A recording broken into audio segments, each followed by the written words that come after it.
Salawat dan salam kita haturkan kepada junjungan kita Nabi besar Muhammad sallallahu alaihi wasallam. Kalau kita perhatikan, kita sering lupa bahwa kunci salat itu ada pada wudu. Apabila wudunya tidak beres, maka secara otomatis salatnya tidak beres. Wudunya akan ditentukan dari toharohnya. Kalau toharohnya tidak beres, maka wudunya akan tidak beres dan salatnya juga akan tidak beres. Rasulullah sallallahu alaihi wasallam dalam satu hadis beliau menyampaikan supaya berhati-hati di dalam buang air kecil. Kenapa? Karena azab kubur yang paling banyak itu adalah al-lisan dan buang air kecil. Bagaimana cara kita untuk supaya kencing itu benar? Supaya kencing itu tuntas, supaya kencing itu bersih daripada hadas. Bahwa seseorang yang toharoh sering sekali keliru. Kenapa keliru? Karena ngambil gampangnya, ngambil mudahnya, yaitu kencing berdiri. Bapak-bapak sering kencing berdiri, tapi ibu-ibu kencingnya jongkok. Nah, pada kesempatan ini saya ingin menyampaikan bagaimana cara kencing yang benar, kemudian hubungannya dengan kesehatan. Kalau seseorang yang kencing berdiri, bisa saya pastikan dan saya sudah uji coba, ternyata masih ada sisa. Di saat seseorang buang air kecil dia berdiri, maka posisi klep seperti ini. Ini, ya toh? Seperti ini.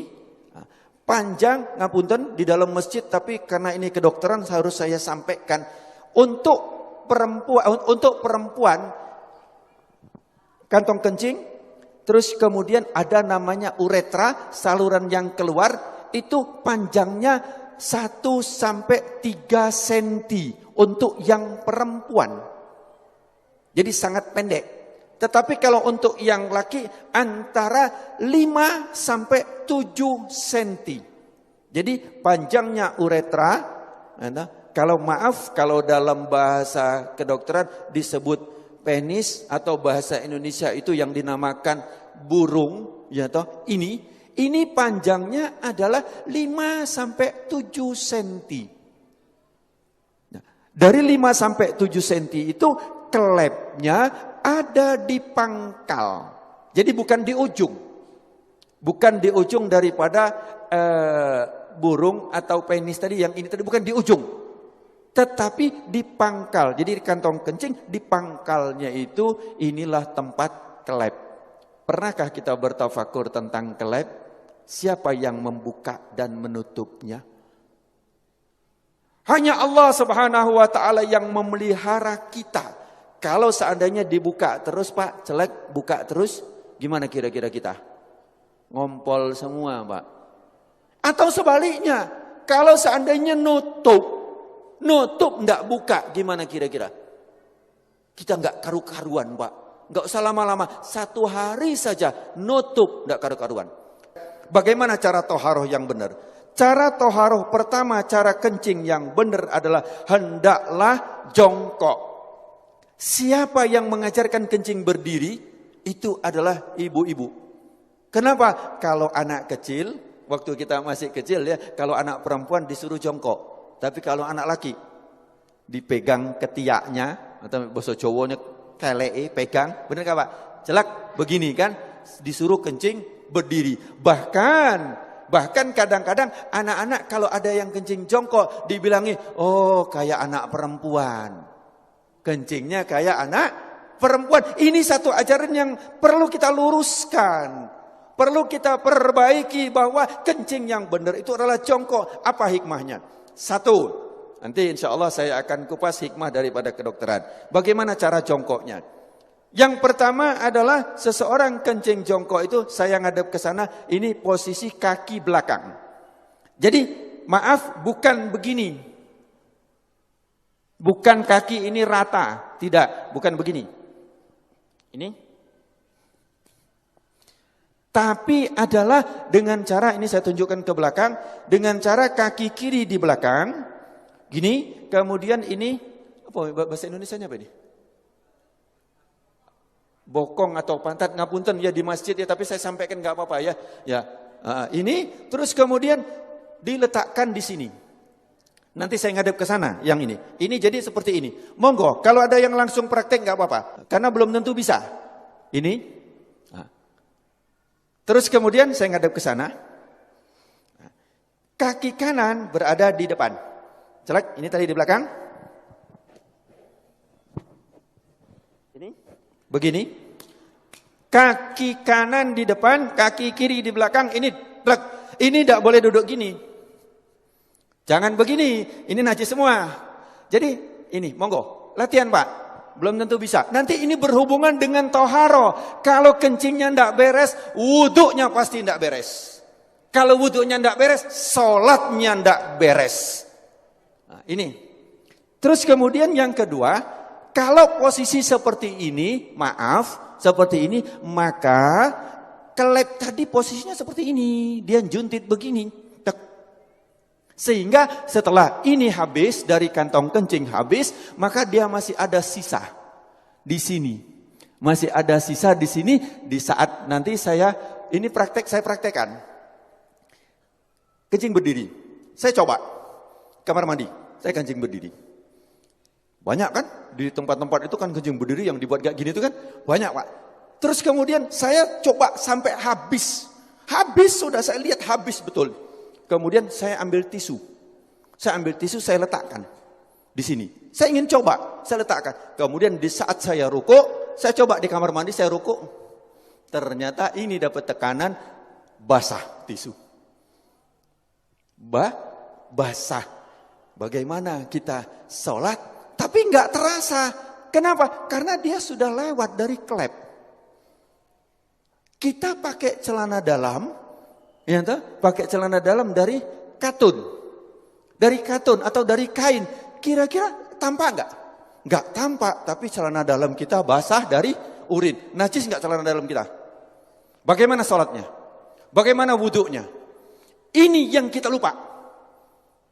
Bagaimana cara benar yang benar? Jadi satu tadi jongkok. Kemudian yang kedua, posisi pundak. Ini pundak kita. Ini bukan lurus. Kalau lurus dia masih segini, maka dijatuhkan. Ini dijatuhkan. Jadi ini seperti ini, bukan lurus begini. Bukan lurus. Tetapi ini jangan gini. Ini jangan. Nah, gini duduknya enak banget. Plek, ini kemudian dijatuhkan. Nah, di saat dijatuhkan itu, maka posisi kelep tadi yang seperti ini, dia akan turun ke bawah. Dia akan turun, seret, akan ngadep ke bawah. Sehingga dia akan keluar habis. Seret, akan habis. Ini. Yang kedua adalah seperti ini. Ini enak banget. Setelah selesai habis, kencing, habis, terus kemudian kadang-kadang masih tersisa. Itu boleh digoyang. Tidak perlu berdiri, boleh digoyang. Enak digoyang. Karena posisi seperti ini tadi, apabila kita goyang, dia berubah. Dia akan keluar lagi. Jadi cukup ini saja. Celak.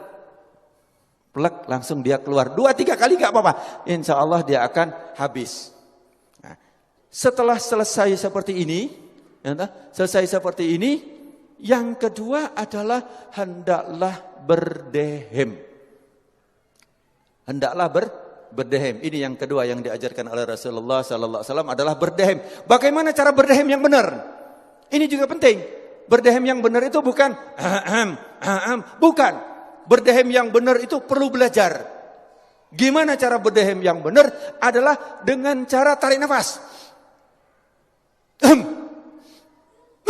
Di saat ini tarik nafas, di saat seseorang tarik nafas, ini paru-paru mengembang, set. Kemudian ini ada batas antara rongga dada sama rongga perut. Ini ada namanya diafragma. Diafragma itu pembatas. Di saat seseorang narik nafas, itu seperti mangkok atau piring atau cakram, di mana dia akan lurus. Jadi diafragma di saat kita narik nafas, naik ini, lurus. Terus kemudian di saat kita hentakkan, dia akan cas begini. Di saat begini dia akan menekan rongga perut, kemudian dia akan menekan daripada kantong kencing, sehingga yang ditekan adalah bus, bus, bus, dia akan keluar. Tetapi kalau lego dik kini belum, jadi tidak keluar, gampang ya, seolah-olah gampang. Saya belajar berdehem itu 15 hari. Yuk, bagaimana cara berdehem yang benar? Saya bertanya, 15 hari baru tahu dengan cara tarik nafas. Nah, bukan cara berdehem kayak orang mau lewat ada sandalnya. Bukan. Jadi caranya adalah tarik nafas. Nah, itu harus latihan sebanyak 3 kali. Begitu juga ibu-ibu. Ibu-ibu pun juga berdehem. Ini jarang kita dapatkan untuk berdehem ini, Pak. Ya, yang ketiga adalah dengan cara diurut. Untuk yang perempuan itu adalah ditekan dengan menggunakan tangan kiri, ditekan di atas ini.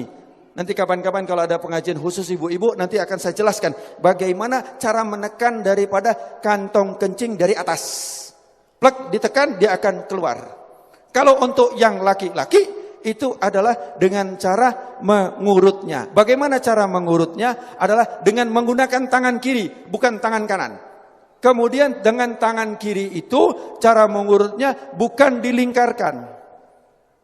Nah, sebelum saya menceritakan tentang bagaimana cara ngurut, biasanya kadang-kadang ngapunten, ini disentik.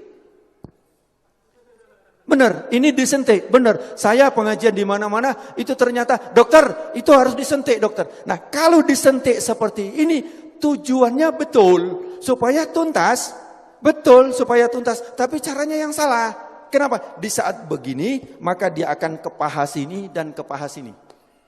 Celetik, celetik, dan tidak terasa. Kenapa? Karena kita sudah biasa pakai celana, sehingga tingkat kepekaan daripada ini sudah sangat sedikit, sensitifnya sangat sedikit, sehingga tidak terasa kalau kena hanya percikan 1 atau setengah tetes ke sini dan ke sini. Kemudian kita pun wudhu, kemudian sholat. Bagaimana badannya? Najis. Bagaimana celananya? Najis. Kita seolah-olah selesai, belum. Kemudian yang ketiga adalah dengan cara ditekan. Bagaimana caranya? Bukan dilingkarkan. Jadi bukan dilingkarkan seperti ini, melingkar, bukan. Bukan juga kalau ini jam, lingkar 12, 3, 6, 9. Ya. Bukan jam 3, jam 9, bukan begini. Bukan seperti ini. Tetapi adalah jam 12, jam 6. Jam 12 itu adalah jempol untuk sebagai penahan, penopang. Kemudian yang jari kelingking. Jari apa ini? Kelingking ya, bahasa Indonesia kelingking ya. Jari kelingking ini adalah untuk ditarik ke depan. 1 kali, 2 kali, 3 kali. Dilakukan seperti itu. Kalau untuk yang perempuan dengan cara ditekan. Nanti tempat mana yang ditekan itu khusus untuk ibu-ibu. Ya, bagaimana nanti cara menekan untuk membuang air kecil. Bapak rahimakumullah. Saya ambil satu kesimpulan. Yang pertama, kalau kencing berdiri sudah saya uji coba, sudah saya lakukan, ternyata tidak mungkin kencing berdiri begini. Itu satu, pasti begini. Ya, atau malah begini, maka semakin juntit daripada kelepnya tadi pasti ke atas. Yang kedua, sudah saya coba dengan cara kencing berdiri itu, kemudian dilakukan dengan waktu kita ruku, kita sholat, itu saya coba untuk di kamar mandi ruku, ternyata dia keluar dan saya sudah coba dengan tisu.